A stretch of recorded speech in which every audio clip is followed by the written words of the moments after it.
Welcome to Nathan's Armory. I'm Nathan.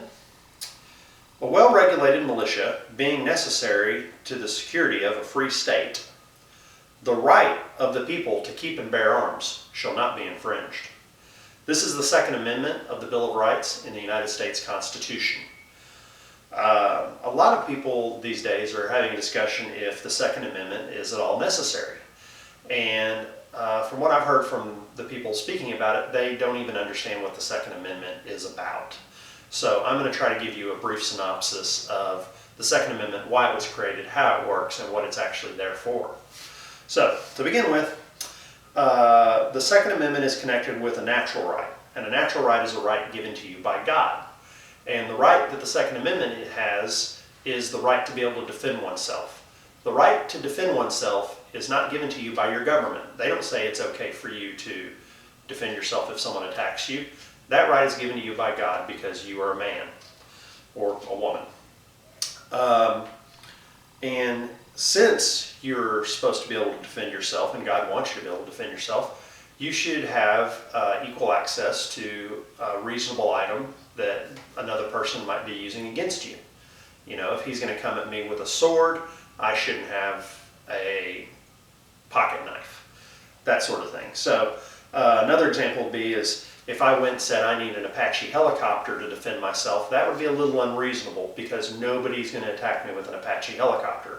But if I say I need a sidearm to carry or I need a rifle in my house, then that would be a reasonable thing because people do get attacked with those, unfortunately, all the time here in America.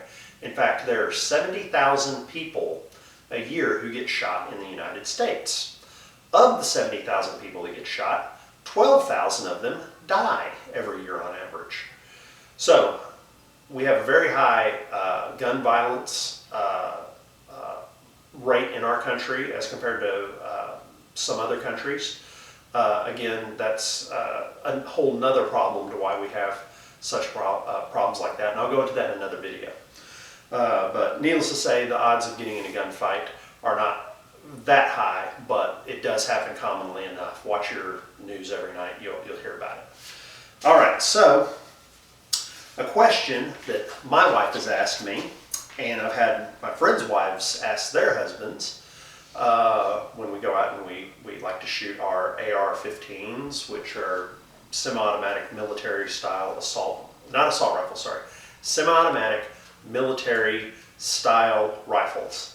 The main difference between an assault rifle and what I have is mine is only semi-automatic and the military carries fully automatic versions. So again, an assault rifle is fully automatic, but for the sake of this argument, since the American populace can't tell the difference between semi-automatic and full automatic, they lump them together, then we'll just say that's a moot point. If they think it's an assault rifle, then it is, in a way. So my wife asked me, why do I need one of those? And the Founding Fathers, they tell us why we need one. All right, the first thing that they're worried about is invasion. The last time we were invaded by foreigners, I believe, was in the British in the War of 1812. But few people know that right before Pearl Harbor, the Japanese were going to hit Pearl Harbor and then hit us with about 1 million land troops and hit California and go in and take over our entire country. And the reason they were going to do this is because our military at that time did not have enough men to repel that number. They knew that if they come into the United States, they could run us right over and defeat all of our army in a foul swoop. So that was their plan. Unfortunately, or fortunately for us, but unfortunately for them, actually fortunately for them too, a bunch of their naval officers had gone to school in the United States. And they brought up the fact that if you attack America with 1 million Japanese land troops, that we have enough guns to arm every single person in America. And that means those 1 million troops would have to face 50 million armed citizens, which was not doable in their booklet, not worth the trouble. So they did not commit to a land invasion because of our right to bear arms. It repelled that invasion and made it not happen. And that was in 1942. All right, another reason is civil unrest or without rule of law. Last time this happened on a large basis was during Hurricane Katrina, but again, lots of factors can lead to a rule without law situation where I may have to help defend my community in some way from marauding bands of looters. Again, that's happened many times in the past here in America. In the past 30 years, it's happened multiple times. Also, LA riots, the shop owners kept their shops from being burned to the ground by defending them with firearms. All right, so again, invasion, civil unrest, two good reasons to be armed. All right, self-defense, I already went into that. I am a concealed carry license carrier, and I carry so that if somebody assaults me, I can defend myself. I don't go around picking fights, but if somebody were to bring the fight to me, I would defend myself, which was the intent of our founding fathers. All right, participate in law enforcement. All right, now this doesn't happen very often, but it's still an option that needs to be there. There are times when law enforcement in this country has not had adequate manpower to handle a situation. Now, in recent times, that's not really what's happened because technology allows us to pull every officer around in. But there were times not too long ago when if the law enforcement was going up against superior numbers, they could take common citizens, deputize them, and form a posse and go take care of it. The Founding Fathers intended that to be something that would be an option for our law enforcement to be able to get civilians, deputize them under their direct supervision, and go and take out threats. All right, so the next one is organize a militia system. Again, let's go back to the amendment. A well-regulated militia being necessary to the security of a free state. Okay, our founding fathers wanted us to have state militias that were not under the direct control of the federal government, because if the federal government controls all the military, they can quite easily tell us everything that we have to do. States had to have some degree of countermeasure to defend themselves and not have to rely on the federal government. So again, if civil unrest breaks out, I might form up with existing state militia where I live and go and participate with them to restore order. Again, the Founding Fathers saw that these things happened, and they still happen to this day, and they will want to be prepared for it. All right, and the very last one is deter a tyrannical government. Our Founding Fathers came from a government that was tyrannous, and many other people who left their countries sailed across the ocean in giant sailboats, basically, were running from tyrannical governments.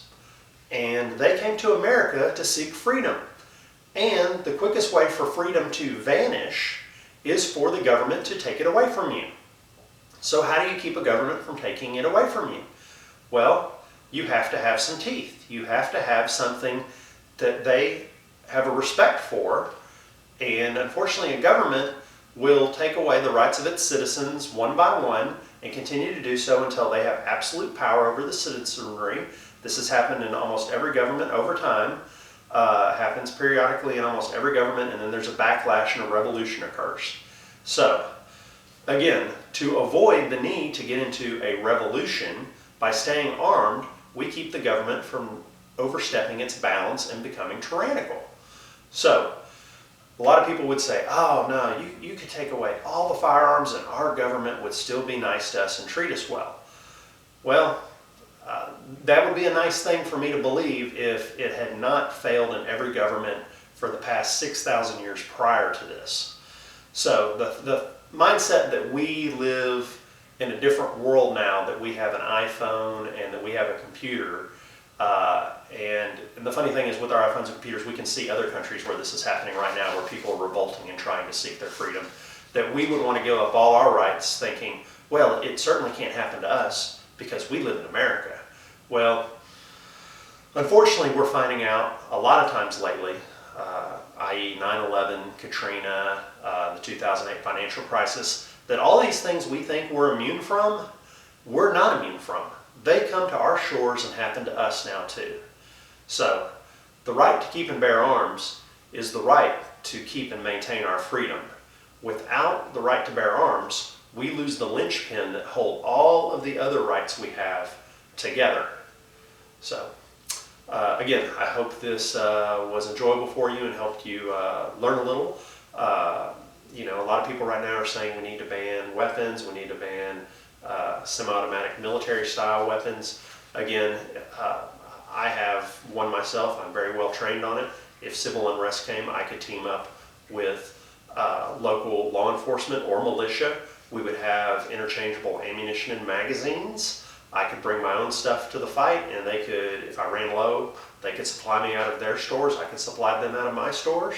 So again, I try to maintain the Minuteman idea. The Minuteman idea is that any minute, a able, well-bodied man in America can defend America. So I hope you enjoyed this, and I'm a modern-day Minuteman, and God bless America.